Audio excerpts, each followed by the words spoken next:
اعوذ بالله من الشیطان الرجیم. بسم الله الرحمن الرحیم. یک بار دیگر سلام علیکم و رحمت الله و برکاته. خواهران عزیز، خیلی کمی پیش گفتیم امروز موضوع ما درباره نماز خواندن از پس امامی که ما عقیدهش را نمیدانیم و این چنین از پس امامی که او گناهگار است یا در او بعضی گناه ها دیده شده است. آیا درست است یا نه؟ یکی از موضوعهای داغ و خیلی که گفتم حتی انسان هایی هستند که به نماز عید نمی روند و سال هاست نماز جماعت را، نماز جمعه را ترک کردن به خاطر اینکه گفتن امام ما صوفی است یا امام ما مثلا طرفدار حکومت کفاری هست یا چیز دیگر. بیایید همین موضوع را ببینیم که در عقیده اهل سنت و جماعت این مسئله چی هست. امام طحاوی میگویند و نرا الصلاة خلف کل بر و فاجر من اهل القبله و علی من مات منهم. و مایان هر کسی که نکوکار باشد یا گناهگار باشد از پس او نماز خواندن را درست میدانیم و نماز خواندن برای نفران گناهگار را هم درست میدانیم.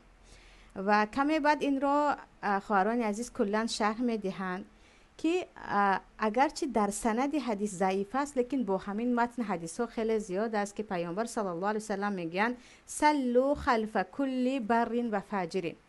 امام اگر گناهگار باشد هم یا نکوکار باشد هم شما از پس او نماز بخوانید، از پس او نماز خوانید. اما یک مسئله اتفاقی است، این که شما دو سه مسجد دارید، شما در جای زندگی میکنید که دو سه مسجد است. در یک مسجد یک انسان نکوکاره که او در حقیقت یعنی ما از قلبها آگاه نیستیم اما از ظاهرش بیان است که انسان نکوکار است، اهل علم است، دست به کتاب میزند، قال الله و قال الرسول میگوید، پیروی علمای ربانی هست، بر علا از ظالم طرفداری نمی کند، بر علا این طرف و آن طرف یک نفری گناهگار رو پوش نمی کند. یعنی یک نفر رو می داند که عقیده درست دارد، علمی درست دارد، از همه پیش قرآنش درست است. باز در همان جا یک نفر دیگری هست که اون رو همه میشناسند که یک بیسواد است و او رو سر امامی دولت آورده ماندگی هست و اون نفر علم دینی هم ندارد و از روی عقیده هم خطاگی های جدی دارد. این مسئله اتفاق است که شما در این وقت اصلا نزد این گناهگار نمی روید، شما نزد این انسان تقوادار می روید که می شناسید. یعنی وقت دو مسجد است و یکی بهتر است و شما می دانید یکی بد است، این مسئله اتفاقی است که به نزد این بهترش می روید. اما مسئله اینجا هست، مسئله این است که شما در شهر زندگی میکنید یا در جای زندگی میکنید که فقط یک امام است و آن امام هم تا جای شما میدانید امام نیست که هم عقیده درست داشته باشد یا بعضی کارهای دارد که بر علا گناه است. آیا از پس او نماز میخوانیم یا جماعت را ترک میکنیم، نماز جمعه را، نماز 5 وقته را، نماز عید را؟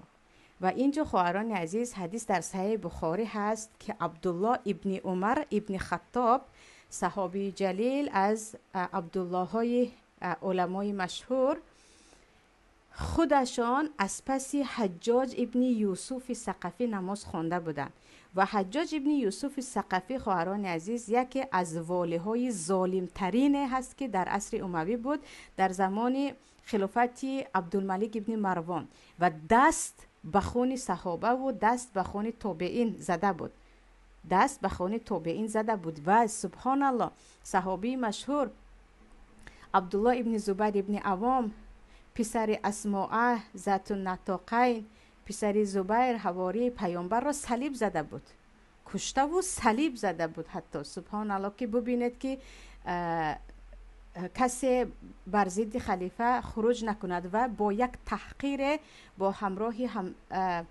حضرت اسماء صحابی پیامبر صلی الله علیه وسلم صحبت کرده بود تا اینکه بعد از این عذر میپرسد. یعنی یکی از در تاریخ اسلام، در کل تاریخ اسلام، یکی از والی های از حد ظالمه که و حتی علمای هستن که میگن این انسان مسلمان نبود، این اصلا مسلمان نبود، میگوین همین حجاج بود. اما عبدالله ابن عمر از پس این نماز میخوانده یعنی این وقت امام میشد، چی در حج باشد چی در دیگر جا نماز میخوندن که در این باره آثار صحیح هست. و این چونین انس ابن مالک هم همه میدونن که حجاج یک فاسق بدبخت ظالم است. خیلی گفتم حتی بعضی مسلمان نبود میگویند، برای اینکه گناهایی که او کرده است، عذابی که او تابعین علما رو در وقتش داده است، یگان کس نداده بود. و این اگرچه این گونه ظلم و بدبختی ها داشت، چیکار میکنن؟ برای پراکنده نشدن جماعت قوت مسلمان ها، انس ابن مالک و عبدالله ابن یوسف ببخشید عبدالله ابن عمر از پسش نماز میخواند.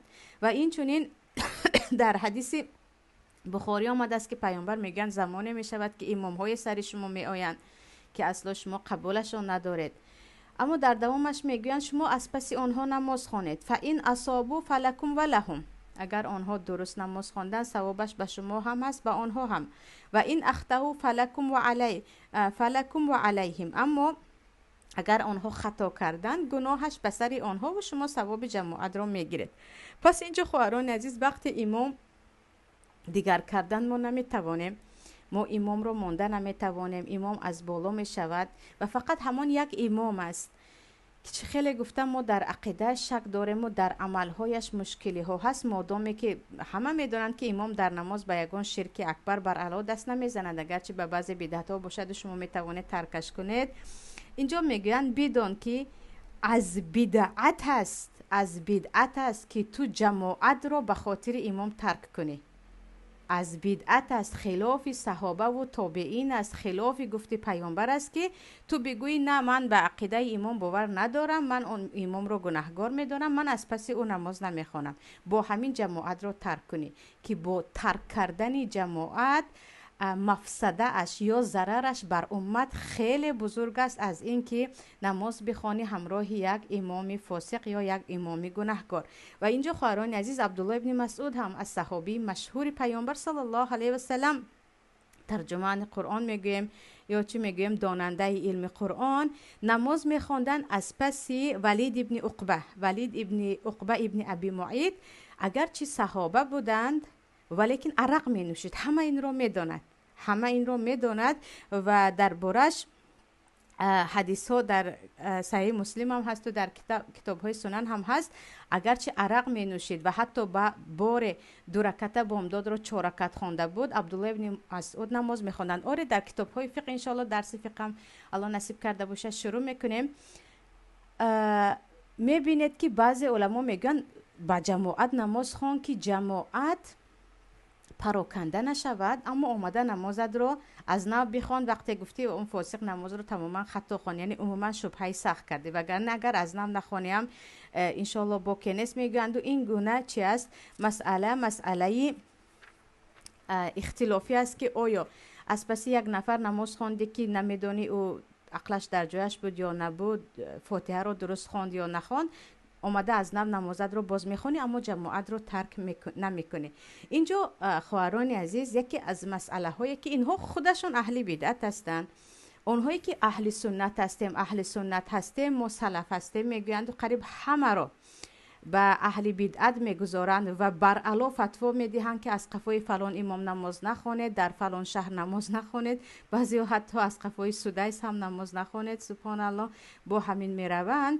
همین در کتابی که شرح عقیده طحاوی هست خواهران عزیز، اگر نگاه کنید به صحیفه 570 بر علا در همین جا میگویند که بدانید که این یک گروهی بدعتی هست که میخواهد جماعت را تفریقه کند. وقتی میگوید نه نماز نخوان، از عقب این امام نماز نخوان، آره گفتیم مسئله اتفاق امامی بهترین است، تو میدونی از قوای آن خوان، اما وقتی امام نیست چی؟ جماعت رو ترک میکنی، سالها جمعه نمیروی، تراویح نمیروی، نماز عید نمیروی، نه کودکت مسجد چی است میدونن، نه خودت. بعضیا در خانهشون جماعت تشکیل میکنیم گویان تفریقه. هرچی مسجد مردمش زیاد شد و هرچی جماعت قوی شد، خواه و نخواه در قلبی کافران و منافقین دشمنان اسلام میبینید که وهم پیدا می شود، آنها رو وهم فراگیری میکند و آنها دیگر میترسن از این جماعت. این اولین شاید یا گفتیم نجات یافته شده، موفق شده، یکی از نقشه های دشمنان اسلام باشد که گفتن از قفای این گونه آدم ها نماز نخوانید و این گونه جماعت ها تفریقه شد و رفت. در مسجد بعد از نماز همدیگر رو میبینن، کمترین چیز با هم سلام میگوین که وقتی سلام میگوید گناه ها بخشیده میشود و با خودی سلام چقدر، یعنی یک مسلمان به یک مسلمان سلام دادنش و یک تبسم کردنش الکی ثواب است. یکی در مسجد به کسی کمک کرده شما اجری اعتکاف در مسجد پیامبر رو میگیره، در بارش حدیث ثابت است. پس اینجا این جماعت هایی که ما اهل سنت هستیم، ما سلفی هستیم یا ببخشید ما پیروی صحابه هستیم، میگویند و از همه تقریبا جماعت ها یا همه مسجد ها رو میگویند دارو چی میگویند مسجد زرار است و در اونجا نماز نخوانید، برخلاف قول صحابه هست کارشان، برخلاف از سنت پیامبر است، برخلاف قول یا کار تابعین است. آره نماز خواندن از عقیب یک امامی که مشکلی دارد معناش نیست که تو رو قبول داری. این اصلا معنای آن را ندارد که تو این امام را صحیح میدانی، عقیدش را درست میدانی، در نماز وقتی اقتدا کردی تو دیگر در تمام عملها اقتدا کردی. هاشو که این گونه نیست، وگرنه اصلا یعنی عبدالله ابن عمر حجاج را بر علا گفته بودن این تو سبب قتل این همه و ظلم این همه شده هستی. اصلا نماز خواندن از پس حجاج معنای این را نداشت که طرفدار حجاج هستند، نه، این فقط برای قوی شدن جماعت، پراکنده نشدن جماعت و مایان مسلمان ها اتفاق یعنی گروه هستیم، اتفاق هستیم گفتن است. این معنای آن را ندارد که از پس امامی مثلا عقیده صوفی داشته یا چیزی دیگر نماز خواندی معنایش چرا دارد تو طرفدار او هستی. این را معنایش رو این چیز ندارد، یعنی این گونه نباید ما قضاوت کنیم. و چیزی دیگر اینجا عزیزان این است که در مذهب ابو حنیفه رحمت الله علیه خون طهارت را میشکند. آره خون طهارت را میشکند. ابی یوسف میداند از شاگردان دست راست ابو حنیفه رحمت الله علیه هستند که قاضی هارون الرشید بوده. وقتی همراهی هارون الرشید حج بکنن، قصه رو هم در اینجا آوردگی هستند، حج میکنن، در اون وقت امام مالک زنده بودند و در مذهب امام مالک و امام شافعی خون طهارت را نمیشکند، زیاد باشد هم. در مذهب امام احمد خونی زیاد طهارت را میشکند، کم نه. اما در مذهب ابو حنیفه رحمت الله علیه با چکیدن یا با روان شدن خون میگن طهارت رو میشکند، چون خون نجس است، میگن خون نجس است و در بارش حدیث هر دو طرف هم دارند و مسئله فقه است، انشاءالله در بارش میخونیم. به هر حال در قولی که ابو یوسف آن را تایید میکنن یا طرفداری میکنن این بود که خون طهارت را میشکند. اما هارون الرشید هجامه میکنند و با فتوای امام مالک بدون طهارت نماز میخوانند و امام شده. در آن وقت خلیفه ها خودشون هم امام هم میشدند. و ابو یوسفی که در مذهب یا گفتیم در رأی که اون وقت هنوز مذهب پیدا نشده بود، رأی که یا فکری که یا گفتیم عالمی که پیروی میکردن خون طهارت رو میشکند میگوید، خودشان هم از این قول هستند. ابو یوسف از پی هارون الرشید نماز میخوانند و وقتی گفته میشود ابو یوسف مگر در عقیده تو گویم خیر، در عقیده تو خون طهارت رو نمیشکند، مگر از پس هارون الرشید نماز میخوانی؟ هارون الرشید بعد از حجامه کردن که قدر خون میآید طهارت نکرد. ابو یوسف میگه سبحان الله، این امیر مومنان است، این امیر است، حاضر امام است، من این رو ترک کنم؟ یعنی من جماعت رو ترک کنم الان؟ سبحان الله، چه خیلی قول استین. بعد نماز میخوانند. یعنی به خاطری اگرچه یعنی مسئله جدی است که چیزی که یعنی در مذهب ابو حنیفه رحمت الله علیه طهارت رو میشکنه، چیکار میکنن؟ باز هم برای پراکنده نشدن جماعت و اختلاف نشدن نماز جماعت رو میخوانند. حضرت عثمان ابن عفان هم خواهران عزیز، حضرت عثمان ابن عفان چه خیلی که میدانید از طرف بغات آنهایی که در خانهشان آمده کشتند، محاصره کردند، حتی آب نماندند که به حضرت عمر آب دهند، مظلومانه کشته می شوند. اما در همون وقت همون انسان هایی که بر علیه عثمان ابن عفان خروج کرده بودند، خوارجین، وقتی نماز می خواند حضرت عثمان میگن روید شما هم نماز خوانید. جماعت است، نماز بهترین عمل است، در پیروی کردن عملهای صالح که باشد هم پیروی کنید. و به صحابه ها میگویند یا به تابعین میگویند شما اگرچه اینها برای کشتن من آمدن، برای قصد جان من آمدن، اما نماز رو ترک نکنید. اینجا پس خواهران عزیز از پیروی تابعین و از پیروی صحابه و از در نزد مذاهب حتی این است که وقتی که دیگر امام نیست، تو امام را دیگر کرده نمیتوانی، جماعت را ترک نکن. جماعت، قوت جماعت یک مصلحت هست برای مسلمان ها که با ترک کردن تو جماعت را، تو که ترک کردی دیگرها هم ترک میکنن، دیگر حال مسلمان ها به همین میافتن. و این خواهران عزیز به همین روزه شرایط حاضره تاجیکستان هم خیلی خیلی یک مسئله داغ است. ببینید که در تاجیکستان برای مویان، یعنی اهل نماز و اهل اسلام را پراکنده کردن، چقدر فکرها را انداختند و در حقیقت کامیاب هم شدند. یا حتی طالب علمانی که مثلا شهر به شهر یا دولت به دولت جدا خوانده است، هم با همدیگر نمیتوانند اتفاق کنند و همدیگر را اصلا قبول ندارند. کجا رسد آنهایی که عموما در مسئله خواندن عقیده یا کتاب‌های مذهبی دیگر هستند. پس هرچی ما ضعیفتر شدیم، هرچی ما مسلمان ها ضعیف شدیم، هرچی منافقین قوی شدند، هرچی آنها قوی شدند. و امروز دیده ایستادید، پیشتر گفتن یکی در به مسجد تا 18 ساله نآید، کودکان نآید. اکنون سطر به نزدیکی شاید به مسجد ها قلف زده شود و الله اعلم در مسجد فقط طبق مذهب ابو حنیفه رحمت الله علیه خوانده شود، که شاید ابو حنیفه رحمت الله علیه می بودن اینها رو 1000 بار لعنت میکردن که از من بت تراشیده، چیکار کردید که فقط مسجد باید با نام من و با کار من باشد. و یعنی قوت جماعت، وقتی جماعت قوی هست، بگذار، یعنی چه خیلی گفتم، تو با او اتفاق نکن، تو او را قبول نکن، اما برای اینکه مسلمان ها قوی شوند، قوت مسلمان ها وقتی بالا شد، جماعتشان منافقین خواه و ناخواه شکست میخورند، کفار خواه و ناخواه شکست میخورد، دشمنان دین خواه و ناخواه شکست میخورد و جماعت از مسجد شروع میشود. و پیامبر صلی الله علیه و سلم اولین کاری کرده بودند مسجد ساخته بودند، اولین کاری که در مدینه کرده بودند. و مسجد فقط جای نماز خواندن نبود، جای مشورت هم بود، جای به کمبغلان خوراک دادن هم بود، جای علم و تعلیم هم بود، که همین مسجد را از ما گرفتن را حرکت کردند و در حقیقت از زنها گرفتن تا 18 ساله ها گرفتن.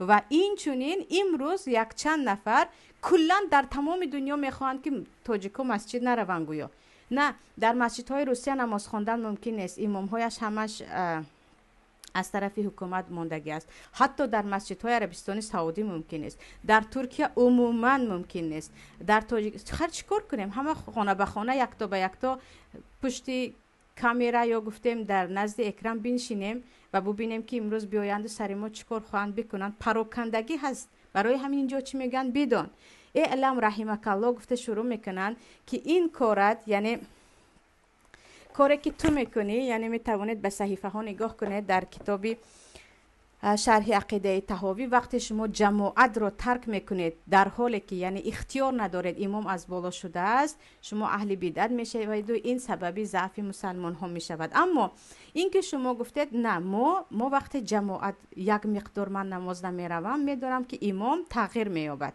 یا او خجالت میشود و از گناهش دست میکشد، این مسئله تماما دیگر هست. یعنی ترک کردن یک نفر، حجر کردن به خاطر اینکه آن انسان اصلاح شود چیزی دیگر. اما تو رفتی و نرفتی و کارش رو ادامه میکند، این تو هستی که تفریقه میشوی از ثواب جماعت که 27 درجه بالا هست، از ثواب جمعه و از ثواب عید و از ثواب تراویح میمونی. این مفسده است. اما گفتیم یک دو نفر ترک کنیم یا یک چند وقت بسم الله نرویم، امام تغییر مییابد، برای اصلاح امام مسئله دیگر است. یا ما قوت داشته باشیم که امام رو تغییر دهیم، اما در دستمون هیچ قوت نیست، نباید از ثواب جماعت بمانیم و سبب تفریقه مسلمان ها شویم.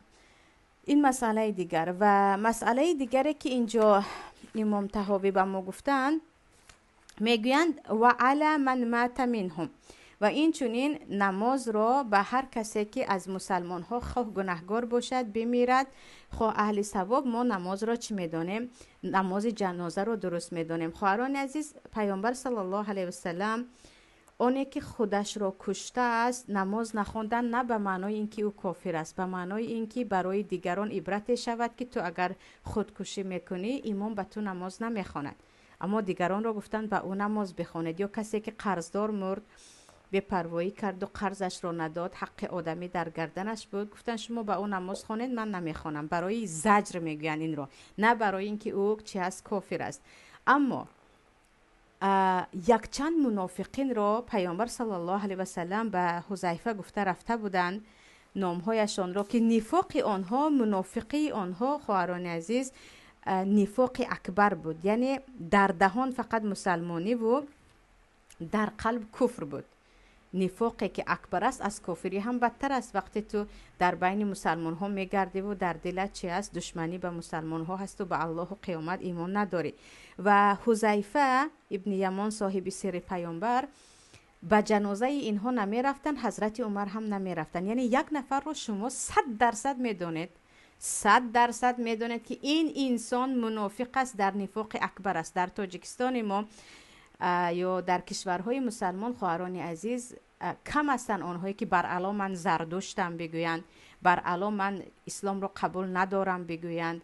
هستن اما کم هستن. این گونه کافرهای آشکار کم هستن که مثلا بگویند من اصلا قرآن رو قبول ندارم، برای اینکه اینها میترسن از رد معرکه شدن، از شرمنده شدن میترسن. برای همین چی میگن الحمدلله ما هم مسلمانیم، اما همه هنر رو میکنن، سبحان الله، همه بدبختی ها رو میکنن. و فکرتان آنهایی که در نوارها دیده استاده داغی امروزه ها هست، همون زنهای تاجیکی که میروند و به مادرها دست دراز میکنن که سطرت رو بکش، یا دیگر میلیسه هایی که خواهران رو میگن سطرت رو بکش، یا ریشت رو بتراش میگن و ریشش رو حقارت میکنن برادران رو. به فکرتون اینها چی میگن؟ ما مسلمان نیستیم؟ همش میگن ما مسلمانیم، همه اینها به دهانش میگن مسلمان، اما بر علا نفاق اکبر در دلش دارد که ضد قانون الله میجنگد، ترس هم ندارد، شرم هم ندارد. برای همین وقت ما یک نفر رو بر علا میدونیم که این یک منافق است، یعنی انسان منافق خواهران عزیز خواه نخواه آشکار میشه و چهره کثیفش میدونید که منافق است. این اگرچه همیشه میگد من مسلمانم الحمدلله، یا نام من نام اسلامی هست، پدر و مادری من نام مرا احمد، محمد، عبدالرحمن، عبدالباقی چیزی دیگر موندگی هستن، اما میدونید که این نه نماز خوندگی هست. این همیشه مسخره میکرد ریش رو، زنگیری پیامبر صلی الله علیه و سلم رو، آیت های قرآن رو، این مسخره میکرد دین الله رو. این نفاق اکبره که از کافر هم بدتر است. نروید به نمازش، نباید به نماز این بروید، نباید بگیم الله رحمتش کنه. چرا؟ برای اون که ما بر علا میدونیم که این انسان نفاق اکبر داشت. و حضرت عمر هم به هر جایی که حذیفه نمی رفتن به جنازش نمی رفتن، برای اینکه پیامبر صلی الله علیه و سلم به حذیفه گفته بودن که اینجا در مدینه همین چند نفره که هستن که در بین مسلمان ها و حتی به جهاد می روند، اینها منافقین هستند، اینها در دل ایمان ندارن، اینها انتظار چی هستند؟ یک ضربه بالای مسلمان ها هستند که منافق همیشه در کمین است که چیکار کند؟ بیاید ضربه به مسلمان ها بزند. وقتی میدونه مثلا زنی که بر علا حجاب را چی میگفت؟ فرهنگ عربی هست، سطر پوشو همشون کسلی پوست دارن، چیزی دیگر است، شما منافق است و با او نباید بگید الله رحمتش کند، گناهش رو بخشه، الله بسوزاندش وقتی که بر علیه دین الله می جنگید. یا یک مثلا شاعری کی بود، شاعری که مرد، بازار صابر بود، چی بود، بر علا من خودم اینترویوش رو گوش کرده بودم که من با دین کار ندارم گفته بود، یعنی عموما من آدمی دین نیستم، من مسلمان نیستم گفته، نتوانست تو، یعنی من با دین هیچ رابطه ندارم. نمیدونم چه خیلی جنازه کردند و با این گونه آدمایی که آشکار است نماز خواندن در حقیقت درست نیست. اما یک نفری که مسلمان بود، عرق می نوشید، یا حتی زنا میکرد، یا حتی خودش رو کشت، خودکشی گناهی کبیره است، جزایش هم جهنم است و از آنجا خارج می شود و نه بین علما اختلاف است، اما مسلمان است، با اون نماز خونده می شود. و یک نفر زناگری که او دشمنی با دین نداشت و بر شهوت خود زوری کرده نتوانست، یعنی زنا رو حلال نمیدانست. به یک مسلمانی که به یگان مثلا یا قرض کردیتی گرفته بود، گفتیم کردیت حرام است، پرسنت گناهی کبیره است، اما کنندش کافر نیست، منافق نیست، مادامی که این چیز رو حلال نمیداند، به اینها نماز خواندن درست است. لیکن خیلی گفتم منافقین بر علاوه شما آشکار میدانید که در این انسان هیچ دین وجود ندارد. این از ترس اطرافیان از رسوا شدن بین مردم خودش رو به مسلمانی میزند و همیشه یعنی این گونه انسان ها رو نمیدونم خواهران عزیز شما شاهد بودید یا نبودید. من بارها شاهد بودم، بارها شاهد بودم که اگر گفتید پس تو مسلمان نیستی گریوان میگیرند، استغفرالله میگن، اما وقتی صحبت میکنن در وقتی درباره پیامبر صحبت رفتن یک مسخره میکنن. در وقتی قرآن صحبت میکنین میگن کتابی که 1400 سال پیش اومد بماند و کتاب خیلی کهنه است، بگذار چیزهای نو داخل شو. مردم در کیهان هستند، تو چیکار داری با کتاب عرب ها؟ در میگن مسلمان ها میگن با کتاب عرب ها چیکار داری تو؟ بمان اون کتاب رو دیگر نگو از اون. وقتی حدیث میگید بخاری میگن بخاری از ازبکستان بود، یک ازبک بود، چیکار میکنی قدر بخاری میکنی؟ بیمون به حیاتت برگرد، به زندگیت برگرد. یعنی اینا چی میگن؟ انسانو چی خیلی مسلمان میگه ما وقتی میگه تو با این گپت، یعنی مقصد این است که تو نه به قرآن ایمان داری نه حدیث رو قبول داری، آرام است. وقتی میگه پس تو مسلمان نیست، میگن نه من مسلمانم. یعنی چی گفته میتوانید اینها رو؟ الله رحمتش کند. مسلمان بود میگویه، منافق بر علا بود، میترسید از رسوا شدن، میترسید که یکی من مرده مرا میبرند به کجا میپرتویند، بگذار بشویندم. در ما که مسلمان ها با احترامانه گور میکنیم از این میترسید. اما این گناه ها رو نمیشود بگوییم چی است، الله رحمت کند. اما با قرض مرد، با گناه مرد، میدانستیم که اهل نماز بود. مثلا به نزدیکی من میشناسم برادری که تمام عمرش کارهای خوب میکرد، اهل اسلام بود، اما در آخری عمرش وسوسه شیطان شد، قرض کلان گرفت، حتی تا جای من میدونم قرضهای فایزدار. چی میگیم؟ الله رحمت کن، گناهش را بخش، بنده تو بود، خطاگی کرد. یعنی نمیتوانیم بگوییم که با اون نماز نخوانیم، او پرسنت خور بود، برای اینکه در آخر عمرش بود و اصلا میدونیم که در نماز بود، اهل نماز بود. و خیلی که پیشتر گفته بودیم یک مسلمان با گناه کبیره دست زدنش این چیزی در اسلام درست نیست و چیزی ممکن است. یعنی یک مسلمان میتواند اهل کبایر هم باشد. پس اینجا چی است؟ این مسئله درباره نماز خواندن بود.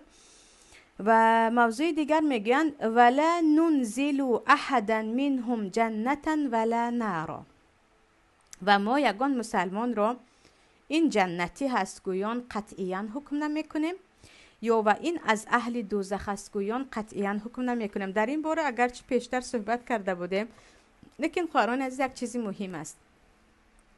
پیامبر صلی الله علیه و سلم نام یک چند نفر را گرفتگی هستند. آره، بلال از اهل جنت است، فاطمه سیدت نساء الجنه، خدیجه، حضرت عایشه زوجتی فی الجنه گفتگی هستند، عمر، حضرت علی، حسن و حسین، عثمان، یعنی عشر مبشره با چند صحابه های دیگر. اینها یعنی آنهایی که دربارهشان دلیل قطعی هست، حدیث ثابت است، ما آنها را از اهل جنت میگوییم. و این چنین تمام پیامبران را. و عجیبش این است که خواهران عزیز، بعضی علما میگویند شهادت مؤمنین به یک نفر که او از اهل جنت است، انشاءالله او از اهل جنت است.